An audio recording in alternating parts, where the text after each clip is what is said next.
안녕하세요. 저는 30대 후반의 평범한 여성입니다. 전 남편에게 정말 말도 안 되는 일을 당했는데 복수를 하고도 분이 덜 풀려 여기서 이 한 좀 풀어보고자 사연글을 작성하게 됐어요. 저는 몰랐어요. 악연이란 언제나 인연으로 위장하고 있다는 걸요. 그래요. 처음에 남편과 만났을 때는 정말로 인연이라는 생각을 했어요. 솔직히 연애할 때는 다들 그렇잖아요. 나한테 잘해주는 남자가 제일 좋은 신랑감이라고 생각하죠. 그 사람이 언제나 나를 지켜줄 것 같고 언제나 저와 함께할 것 같은 착각. 저도 그렇게 착각했었어요. 착하고 순수하며 제 마음을 잘 읽어주는 건 사실 결혼하고 나면 그렇게 중요한 건 아니었어요. 제일 중요하게 봐야 할 것을 보지 못하고 섣부른 결혼을 선택한 제가 결국 결혼 4년 만에 이혼을 하게 된 건 어찌 보면 당연한 일이었을지도 몰라요. 저는 애견 미용사였어요. 어릴 때부터 귀엽고 깜찍하고 충성스러운 강아지를 좋아했고 결국에는 그것이 제 진로에 큰 영향을 미쳤죠. 저희 친정이 엄청 부자는 아니었지만 가게 보증금은 빌려줄 정도로 여유는 있으셨고 그렇게 미용을 배운 후부터는 제 가게를 꾸려나가며 일을 했어요.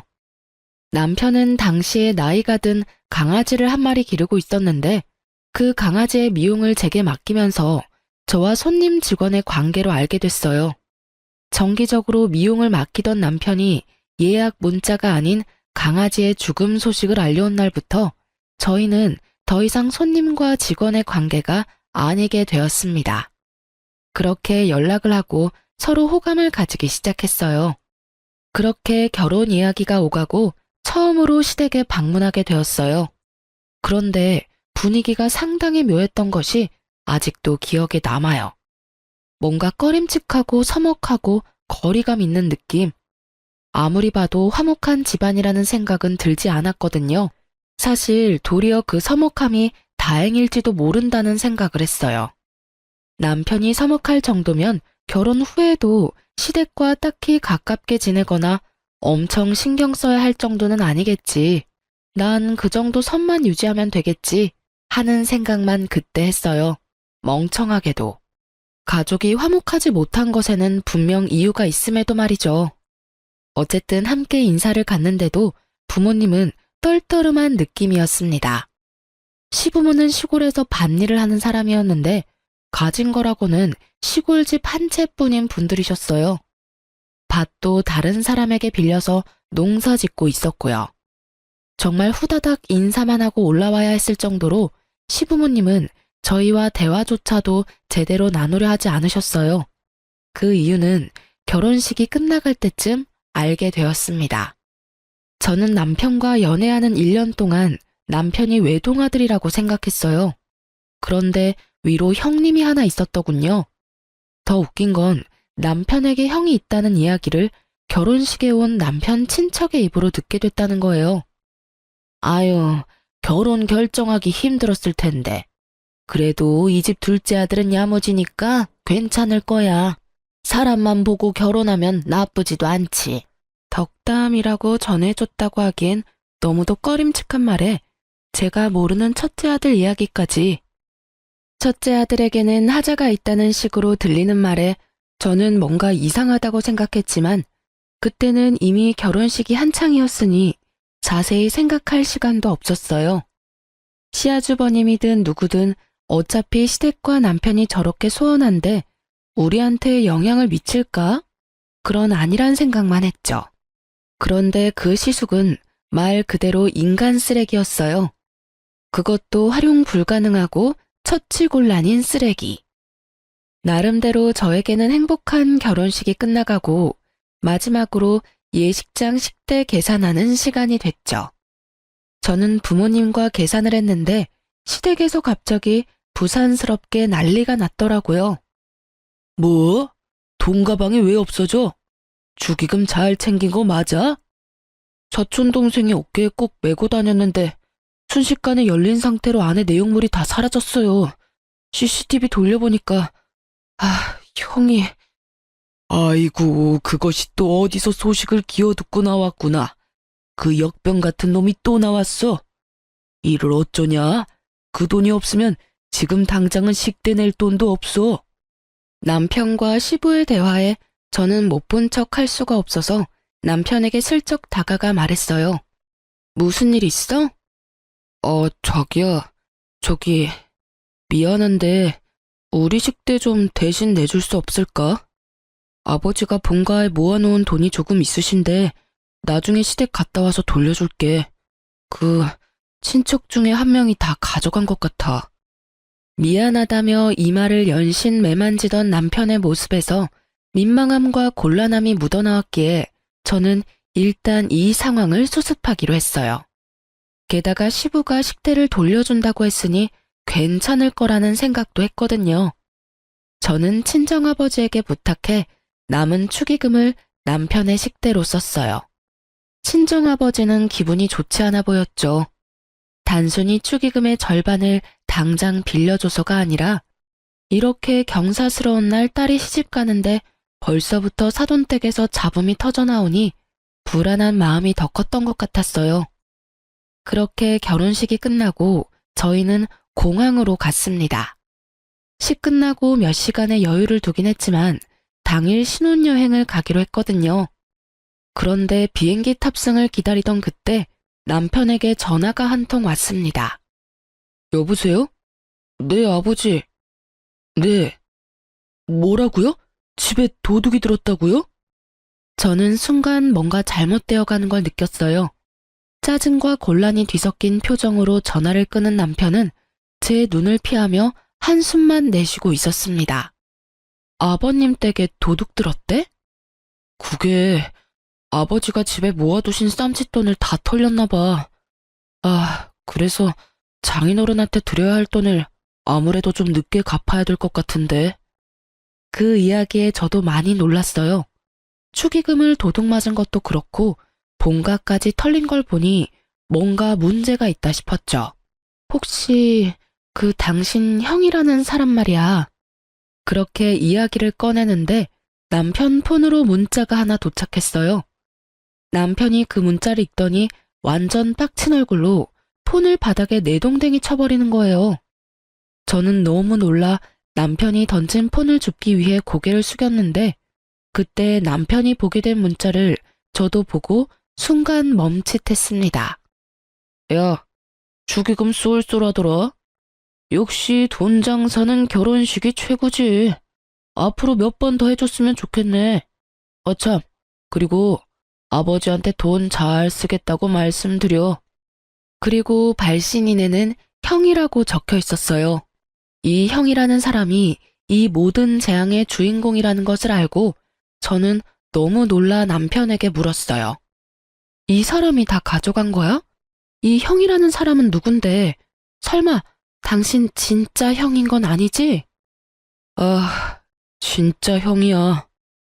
형이라는 사람이 동생 결혼식에서 이런 짓 해도 돼? 너무하잖아. 집안의 돈이란 돈은 다 쓸어갔네. 당신, 근데 나한테 왜 형 있다는 이야기 숨겼어? 만나서 좋은 사람이면 이야기했겠지만 옛날에도 지금에도 여전히 집에 돈만 생기면 어떻게 냄새 맡고 와서 다 끌어가는 사람이거든. 어릴 때 살던 집도 몇 번이나 털렸고 아버지 통장에 있던 적금도 다 깨서 가져가고 논이며 밭이며 팔아먹은 것도 엄청나거든. 집에 경조사 있으면 와서 가져가는 것도 그렇고 이번에 우리 결혼 때도 형님한테 알리지 못하도록 힘썼는데 어떻게 알고 왔는지. 그래서 결국에는 우리 부모님도 저렇게 힘들게 살고 계시고 형 때문에 나랑 부모님 사이도 서먹해졌고 아버지는 대기업 다니는 나한테 불똥 튈까봐 본가에도 자주 못 오게 하실 정도였거든. 남편의 입에서 나오는 형에 대한 인상은 제 생각보다 더 충격적이었습니다. 아니, 그런 걸 숨기면 어떡해. 게다가 이 문자는 또 뭐야? 이제 막 결혼하는 사람한테 결혼을 몇 번 더 하라고? 이게 제정신이야? 동생 축의금 몰래 가져가서 가족들 곤란하게 만든 것도 그래. 도대체 뭐 하는 사람이야? 진짜 너무하잖아. 그리고 당신도 그런 이야기가 있으면 나한테 이야기를 해줬어야지. 우리가 결혼할 사이인데 그걸 숨기면 어떡해. 그만해. 나도 알고 있어. 더 이상 이 이야기 그만하자. 그만할 분위기가 아니잖아. 이 상태로 신혼여행에는 어떻게 가? 아버지한테도 좀 이따가 돈 붙여주기로 했는데 어떻게 해? 저도 퍽 곤란한 상황이었어요. 제가 받은 돈은 패백 때 친척들에게 받은 돈과 친구들이 제 계좌로 따로 넣어준 축의금 말고는 없었거든요. 제가 일하며 모아놓았던 돈은 결혼식 자금과 우리가 살 신혼집의 전세금을 절반을 부담하는 바람에 정말로 남아있는 돈은 거의 없는 상태였죠. 근데 당신도 당신이지만 시아버지 시어머니도 그래. 집에 그런 문제가 있으면 나한테 말이라도 해줬어야지. 이건 뭐 아무것도 모르고 다 뺏긴 꼴이잖아. 그만하라고 했지. 그게 우리 부모님까지 나올 일이야? 형이 잘못하긴 했지만 부모님도 형도 내 가족이야. 내 앞에서 가족 욕하지 마. 그게 얼마나 기분 더러운 건지 몰라서 이래? 욕? 내가 지금 욕을 언제 했어? 그럼 넌 이게 맞다고 생각해? 내가 당신 가족 구성원도 제대로 모르고 결혼한 게 진짜 결혼하는 게 맞는 거냐고. 며느리가 되는데 그 집에 형이 있는 걸 결혼식이 돼서야 알아? 그건 상식적인 일이야? 그리고 당신이 감싸는 그 형이 우리 집에 피해를 안 줬으면 모르겠는데 지금 벌써 우리 집에 피해를 끼치고 있잖아. 당신이 감싸야 할 사람이 축의금 다 가져간 형인 거야? 아님 돈 없을 때 도와준 우리 가족이랑 나야. 기분이 더러우면 어떡할까? 사과라도 해줘. 근데 그 사과 원하면 우리 집 돈부터 갚아. 우리 아버지한테 당신이 사과 먼저 하고 집안에 있는 도둑 간수도 제대로 못해서 급한 불 꺼준 나한테 이제는 뭐? 기분이 더럽다고? 도와준 나한테 지금 할 소리야? 왜 화를 내?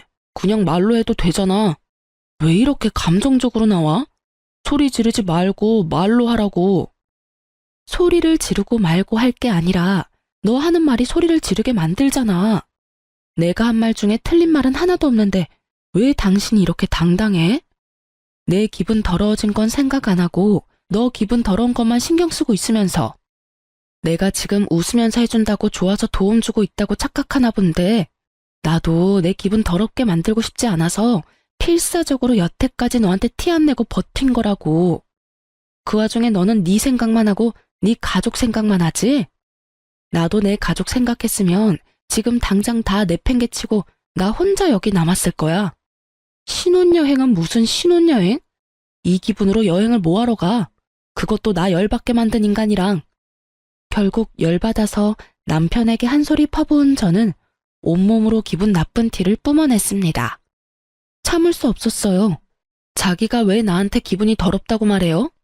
이 상황에서 진짜 기분이 더러워야 할 사람이 누군데? 저는 아버지께 가야 할 축의금의 절반까지 날아갔고 그 돈을 언제 받을 수 있을지 모른 상태가 되었으며 아주버님이라는 작자에게 결혼을 몇 번이나 더 하라는 문자까지 보고 완전 열이 받은 상태인데 게다가 남편 수중에 있는 돈이 한 푼도 없으니 더 문제였어요. 신혼여행에서 돌아오는 길에 양가 부모님 선물을 사오기로 했는데 이렇게 되면 양가 부모님 선물도 제 돈으로 사야 하는 상황이 됐잖아요. 단순히 돈이 들어서 화가 난 게 아니었어요. 이 행복한 신혼여행의 기분을 완전히 잡치게 돼서 짜증도 났는데 돈까지 내가 다 내서 무언가를 해야 한다는 상황이 더 열이 받은 거였죠. 노발대발하는 제 모습에 남편이 순간 흠칫하더군요. 결혼할 때까지는 저는 한 번도 화를 낸 적이 없었거든요. 아마 제가 화내는 모습을 처음 봤을 수도 있어요. 제가 화를 안 낸 이유는 단순했어요. 서로 다른 환경에서 자랐으니 저와 다른 면을 발견하더라도 상대방에게 그걸 고치라고 강요하지는 않았거든요. 근데 남편도 저한테 상식적인 선에서 대했고요. 그런데 이번은 그 상식에서 완전 벗어난 일이었잖아요. 피해는 저와 저희 집이 다 당했는데 자기 가족만 감싸고 도는 남편 놈을 보니 제가 결혼을 잘못했나는 착각까지 들 정도였으니까 말이죠. 그제서야 남편 놈은 눈을 동그랗게 뜨고는 주춤거리며 제게 말을 하더군요. 자기야, 내가 정말 미안해. 내가 잠깐 정신이 나갔나 봐. 그래, 당신은 충분히 화낼 수 있지. 나도 형 때문에 화나고 짜증나서 그랬어. 당신한테 화내야 할 일이 아닌데. 화 다 내고 사과하면 뭐가 달라져? 내가 기분 나쁜 건 너는 할 말 다 해서 속이 시원해졌고 사과 한마디면 끝나는데. 나는 속으로 더 열받고 있는데 수천 마디 말을 당신 사과 하나 때문에 못하게 된다는 점이야. 여기서 화를 내면 또 나만 나쁜 여자 되는 거니까. 사과를 할 거면 사과할 일을 좀 만들지 마. 생각해보면 단순하잖아. 아니면 좋게 말하고 끝날 일들이었고. 당신 가족이 저렇다는 건 이미 저렇게 됐으니 어쩔 수 없지만 그렇다고 당신까지 나를 이런 식으로 대하는 건 아니지. 미안해. 정말 미안해. 그 형이랑도 절대 연락 안 하고 살 거야. 당신한테 더 이상 피해주지 않도록 조심하면서 살게. 장인어른께 빌린 돈들도 최대한 내가 빨리 갚을게. 그러니까 화 풀어. 당연한 말을 내가 화를 내고서야 하는 남편을 보며 저는 한숨만 푹푹 내쉬었습니다. 신혼여행을 갔지만 순간순간마다 그 일들이 떠오르니 제대로 즐길 수가 없었어요. 저의 신혼여행은 그렇게 완전 엉망진창인 기분으로 끝내게 됐죠. 그 기간 내내 남편은 제 눈치를 보기에 바빴고요. 자기가 잘못한 건 알았는지 아니면 제가 생각보다 더 길게 화를 내는 게 신경 쓰였는지 뭐가 그 사람 진심인지 모르겠지만 더 이상 길게 화내봐야 일어난 일은 일어났고 제 기분은 더 나아질 리 없다는 생각에 남편에게 말했어요. 아주버님이랑 제대로 정리해. 절대로 그 사람이 당신이랑 우리 집에 피해주지 않도록 당신이 확실하게 하라고.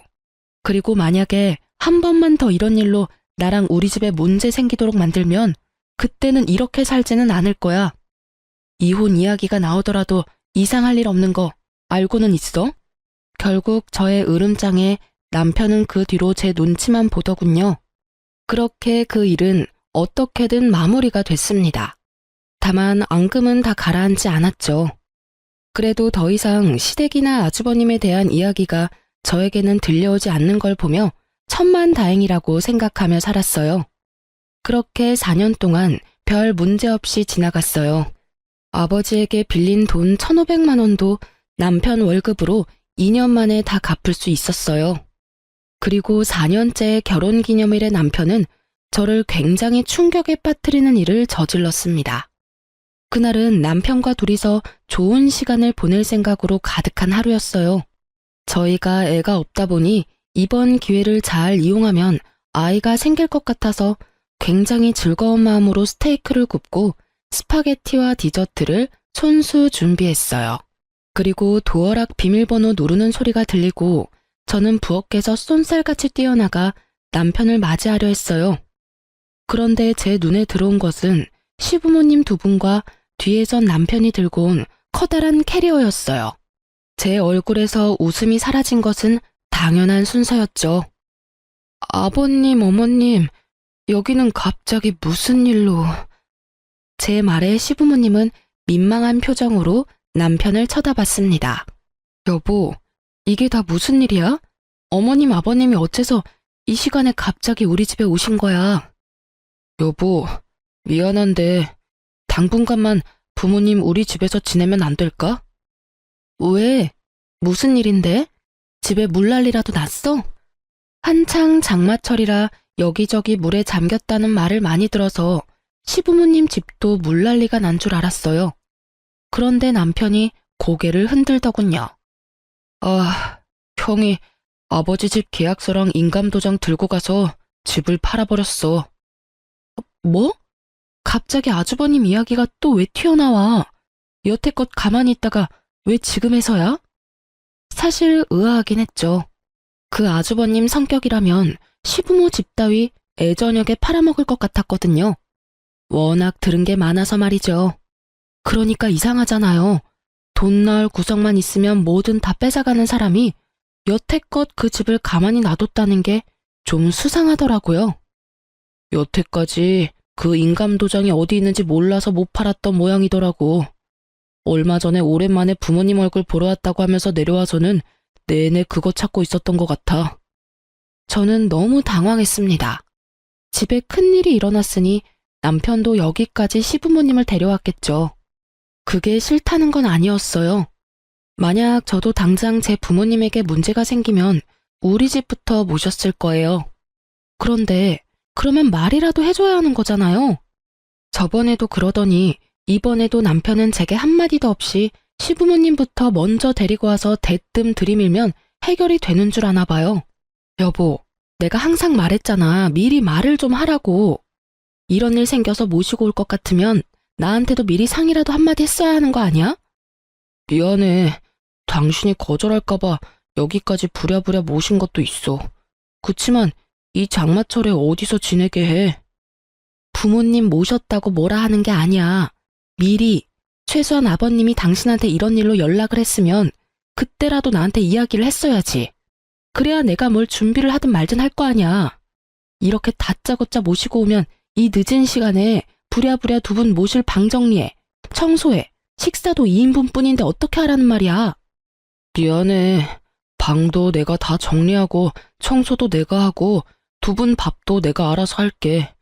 그러니까 제발 여기 있게만 해줘. 부탁이야. 남편이 제게 사정사정하는데 도와주지 않을 수도 없었어요. 두 분이 본인들이 원해서 또는 며느리 괴롭히고 싶어서 들어오는 것도 아니고 두 눈 가득 제 눈치 보는 걸 뻔히 알면서도 그분들을 내칠 만큼 제 마음이 모질지도 못했죠. 그렇지만 이대로 계속 살 수도 없는 노릇이었습니다. 두 분은 할 일을 찾지 못해 계속 불안해하셨고 계속 시골로 내려가고 싶어 하셨어요. 결국 저와 남편은 상의 끝에 제가 모아뒀던 돈 2천만 원을 시골에 있는 집에 월세 보증금으로 넣어 시부모님 두 분을 모시기로 했어요. 전세를 해드리고 싶었지만 돈이 없으니 어쩔 수 없이 월세를 들어갈 수밖에 없었죠.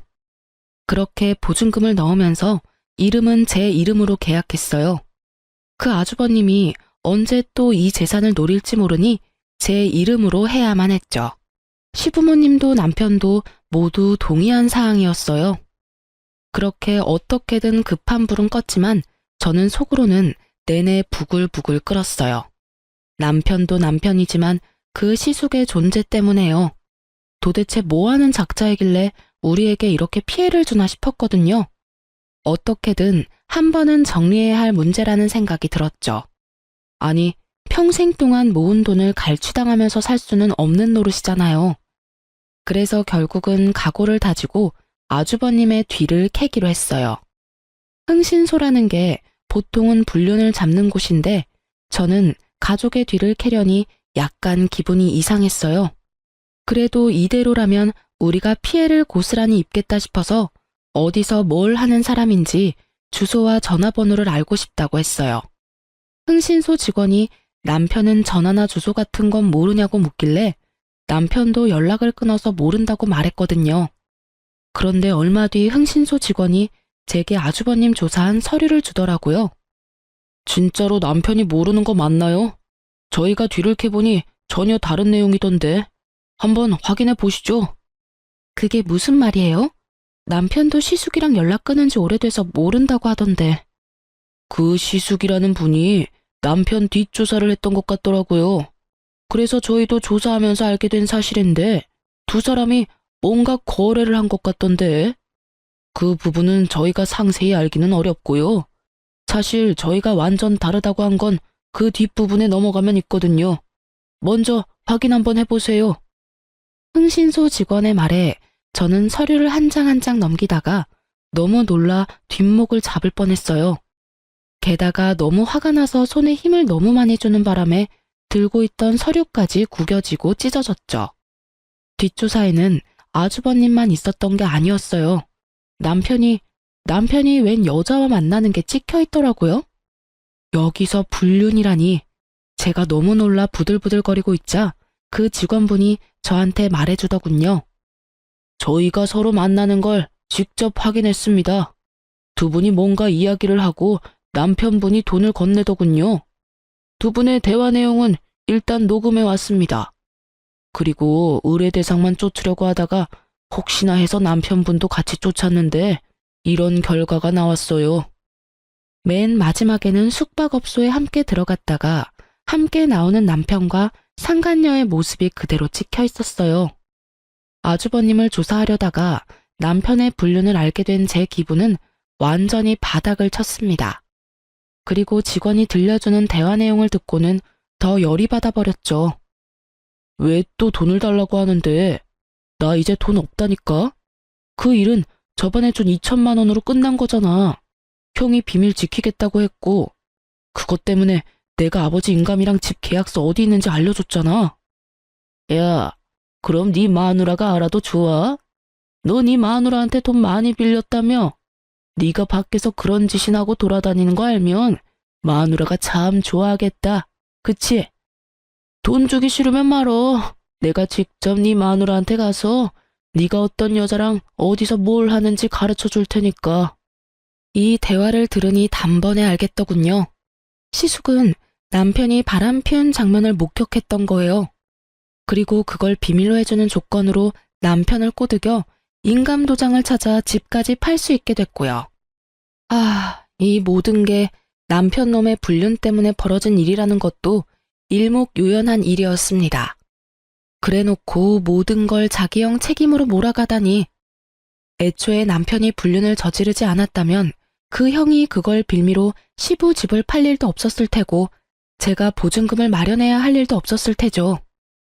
저는 너무 열받아서 추가로 남편과 상간녀에 대해 조사를 부탁했습니다. 그리고 혹시라도 남편에게 숨겨진 재산이 있는지도 확인했어요. 저는 그날 저녁 늦게 집에 들어갔습니다. 남편과 마주치면 바로 욕이 튀어나올 것 같아서 남편에게 먼저 자라고 문자한 뒤에 12시가 다 돼서 집으로 들어갔어요.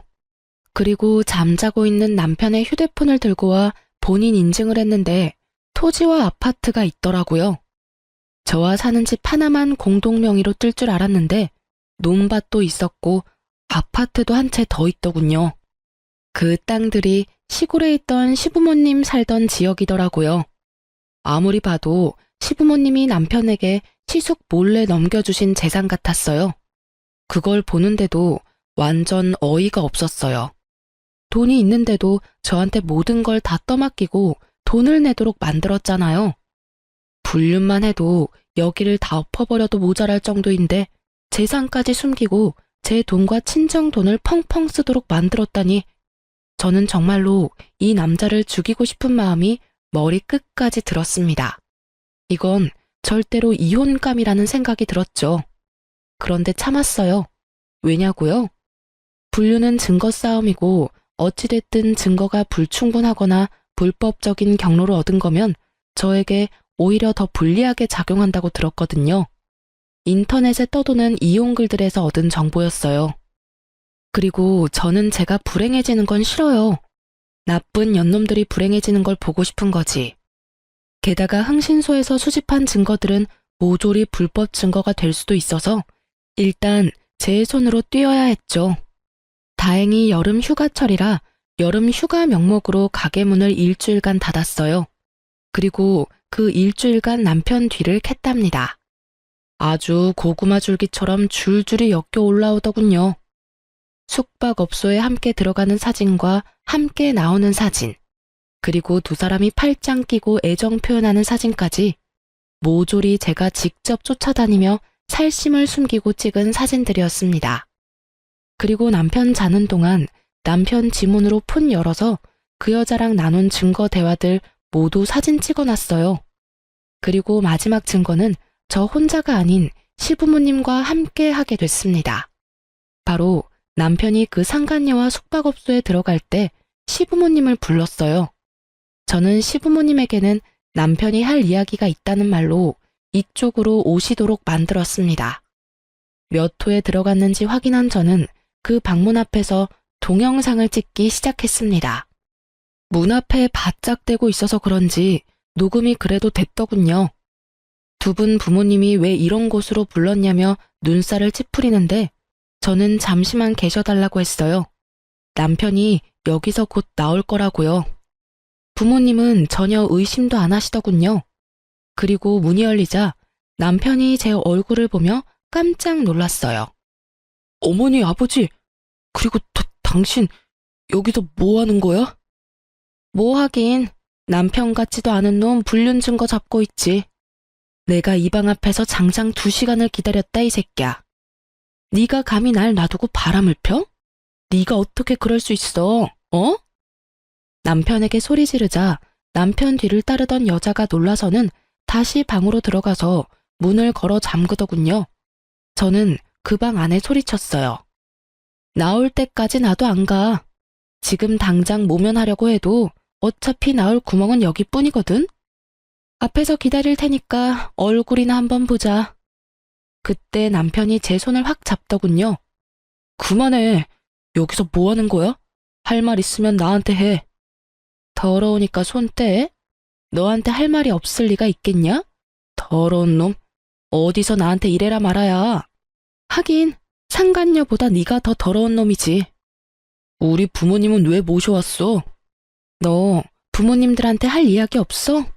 난 네가 할 이야기 많을 것 같아서 모시고 왔는데 집 때문에. 무슨 소리 하는 건데? 저는 시치미 떼는 남편과 아무것도 모르는 시부모에게 흥신소에서 받아온 녹음본을 들려줬어요. 그걸 듣는 동안 남편놈 얼굴은 새파래지고 시부모 얼굴은 벌겋게 달아올랐습니다. 이 인간 말종 같은 놈아, 네가 그걸 네 형한테 알려준겨? 아이고, 세상에 믿을 놈 하나 없다더니 어떻게 네가 그런 짓을 해? 이놈아, 너 그러면 내가 준 논밭이랑 아파트는 어쨌냐? 너 설마 그것까지 팔아먹었어? 아니에요. 그건 아직 있어요. 제 명의는 아니지만. 네 명의가 아니면 누구 명의로 되어 있는데? 남편이 망설이자 시모가 저를 쳐다보며 말하더군요. 설마 며느리 앞으로 했니? 맹세코 제 앞에는 아무것도 없어요. 지금 사는 아파트도 공동명의고 두 분 보증금도 겨우 모은 제 전 재산이거든요. 그럼 설마 너 저 여자 앞으로 다 돌려놨어? 그 말에 남편놈이 말을 하지 않고 고개만 돌리자 시부모가 그 자리에서 털썩 주저앉았어요. 너 미쳤어? 부부 사이도 아닌 생판 모르는 여자한테 지금 전 재산을 맡긴 거요? 난리가 났습니다. 이런 난장판이 따로 없었어요. 저는 저대로 열이 폭발했고요.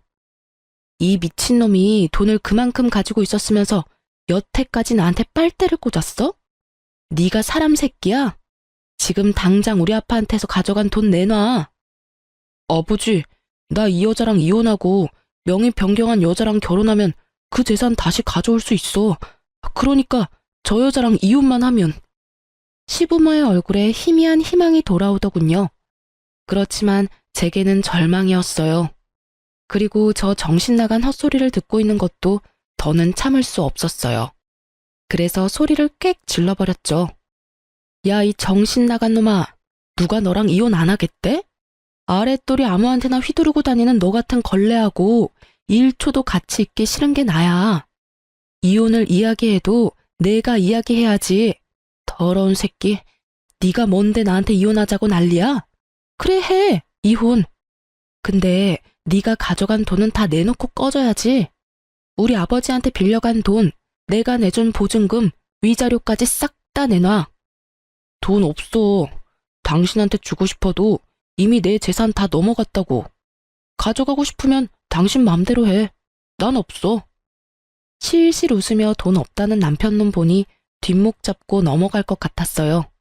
저는 남편놈에게 소리쳤죠. 그래? 그럼 법적으로 해. 당신한테 소송 걸 테니까 아주 잘해봐. 저는 남편을 째려보며 이곳에 오기 전 상담차 들렀던 이혼 전문 변호사 사무실로 전화했습니다.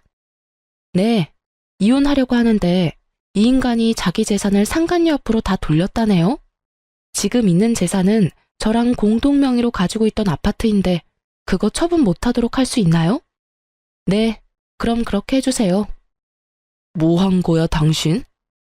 신혼집 공동 명의, 명의자 바꿀까봐 못하도록 법원에 신청했어. 이거라도 있어야 너한테 뜯긴 내 돈이랑 위자료라도 건지겠지. 짐 다 싸서 내놨으니까 알아서 찾아가. 그리고 난 절대로 너희 둘 용서 안 해. 그렇게 말하고 돌아서던 저는 방 안에서 모든 걸 듣고 있을 상간녀에게 말했습니다. 상간녀야, 너 직업 좋더라? 내가 곧 그 직업 잘리도록 만들어줄게. 저는 그렇게 말하고 집으로 돌아왔어요. 큰 소리는 쳤는데 진짜 딱 죽고 싶었어요. 너무 비참하고 열받아서요. 왜 나한테 이런 일이 일어나나 싶고 세상 불행은 왜 저에게만 오나 싶었거든요. 그렇게 저는 남편과 상간녀에게 소송을 진행했어요. 아이러니하게도 상간녀 직업은 공무원이었거든요. 뒷조사 해주시던 분들이 여기 오기 직전에 알려줘서 상간녀에게 그렇게 큰 소리 쳤던 거고요. 공무원은 품위 유지를 위반하면 징계를 받잖아요. 그래서 불륜징계 처분을 받을 수 있도록 변호사와 이야기했어요. 그걸 이용해서 완전히 발 디디고 설 곳 없도록 만들기로 했어요. 남의 것을 빼앗을 때는 본인도 뺏길 수 있다고 생각하는 게 당연한 거 아닌가요? 그렇게 저는 남편과 이혼에 성공했어요. 공동명의였던 집도 온전히 제 명의로 바뀌었어요. 남편에게서 받을 재산이 그것뿐이라 위자료와 시부 보증금으로 받아야 할 돈들을 그걸로 가져온 거였어요. 그리고 시골에 얻어준 시댁 보증금은 빼버리려 했더니 계약 기간이 안 돼서 세입자를 새로 구해줘야 빼준다고 하더라고요. 그렇게 저희 신혼집은 제 명의가 됐어요. 그리고 상간녀 위자료 소송으로 받은 돈은 아버지께 드렸어요. 아버지는 남편놈 행동에 열이 뻗치셔서는 욕을 어찌나 하시는지 그거 달래느라 힘들었어요. 너 이대로 있을 거야? 그 망할 놈 좋은 일만 시키고 말이지. 결혼식 식대 내달라고 왔을 때부터 나는 꺼림칙했어. 천벌을 받을 놈 같으니라고. 감히 내 딸한테 이딴 짓을 저질러? 아빠, 걱정 마세요. 저도 절대로 이렇게는 못 끝내죠. 근데 쓰레기를 내 손으로 버리면 내 손이 더러워지잖아요. 이럴 때는 쓰레기로 쓰레기 처리하도록 만드는 법이 제일 좋아요. 제가 좋은 쓰레기를 하나 알거든요. 저는 아버지에게 그렇게 이야기하고 전 남편의 형에게 전화를 걸었습니다. 네, 안녕하세요. 저 당신 동생 와이프예요. 얼마 전에 이혼했거든요. 나한테 돈 달라고 전화한 거면 번지수 잘못 짚었어요.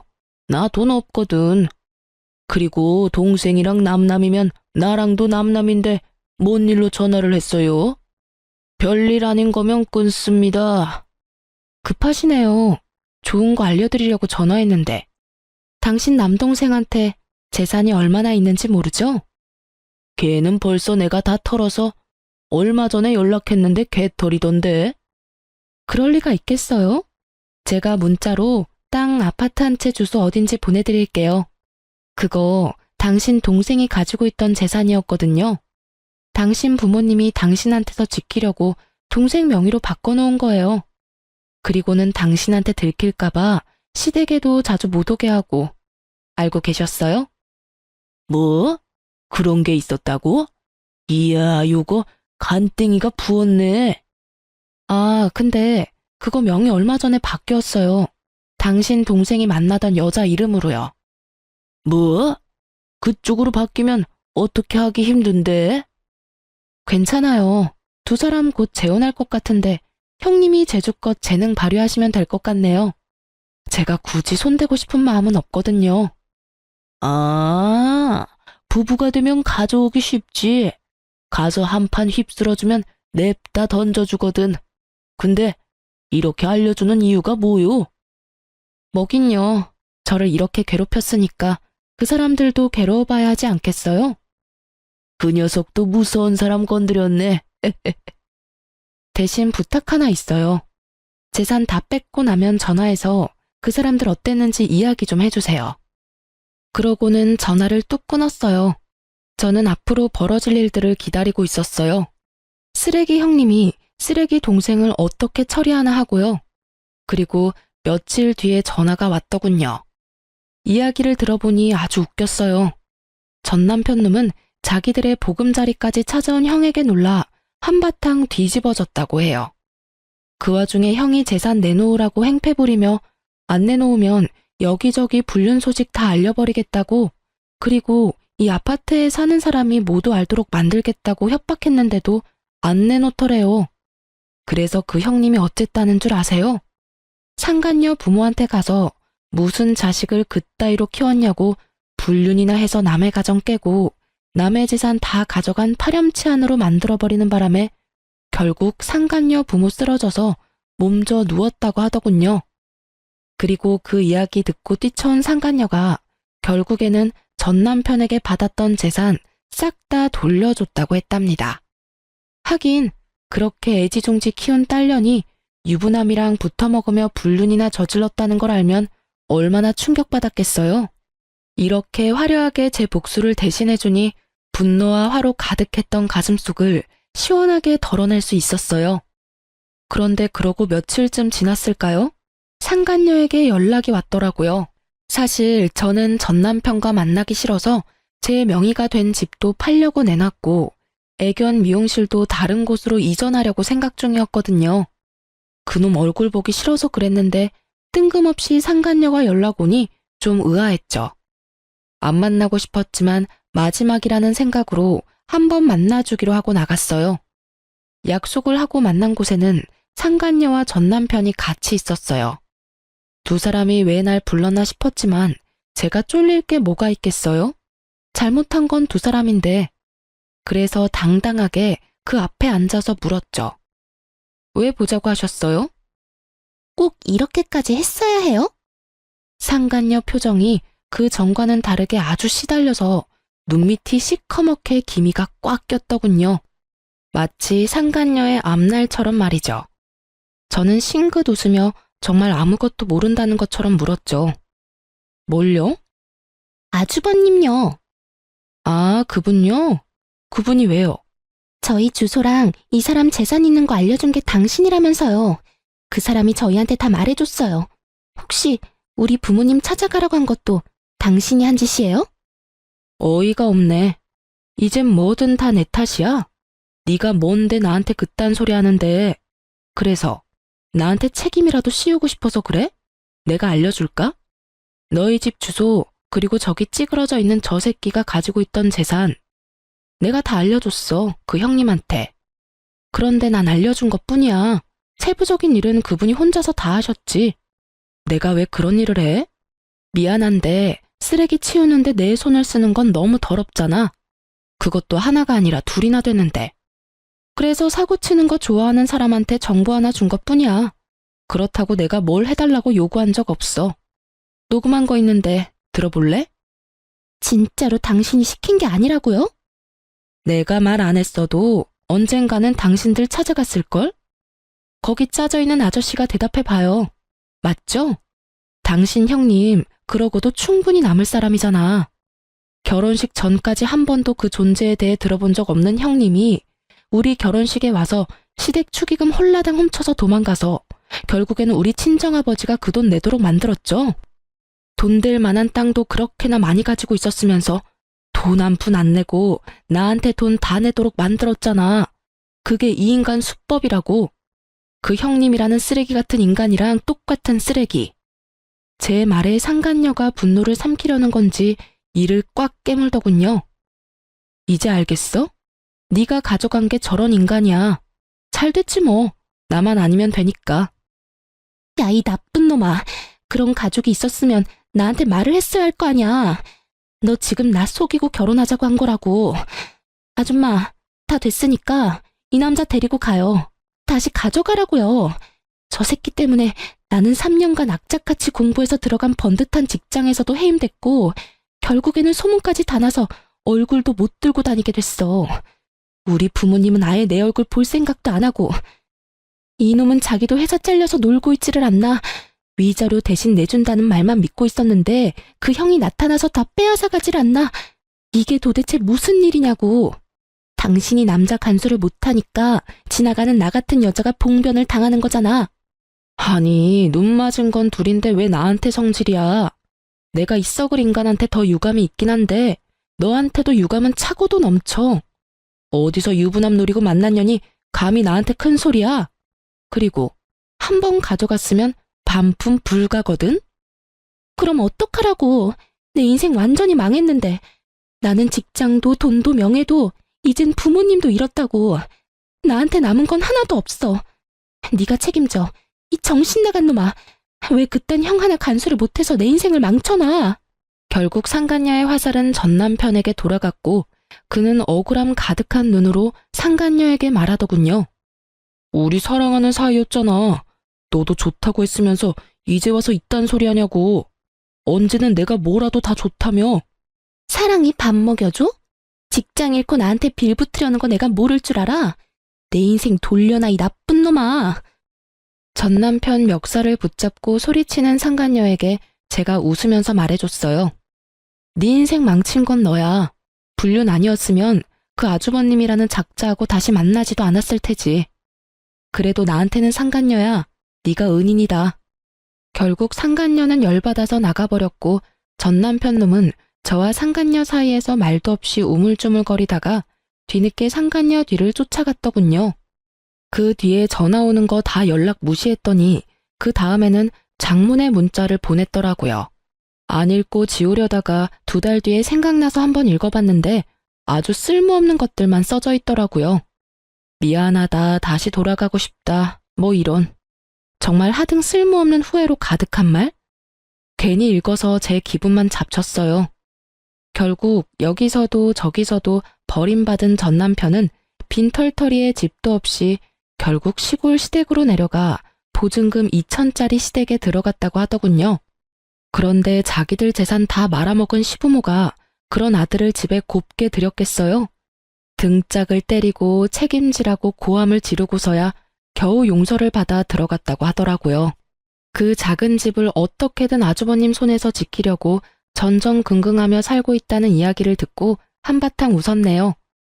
이래서 쓰레기는 쓰레기로 처리하는 게 깔끔한 것 같아요. 나쁜 짓 하고 시골까지 쫓겨나갔으니 반성은 좀 했을까 모르겠네요.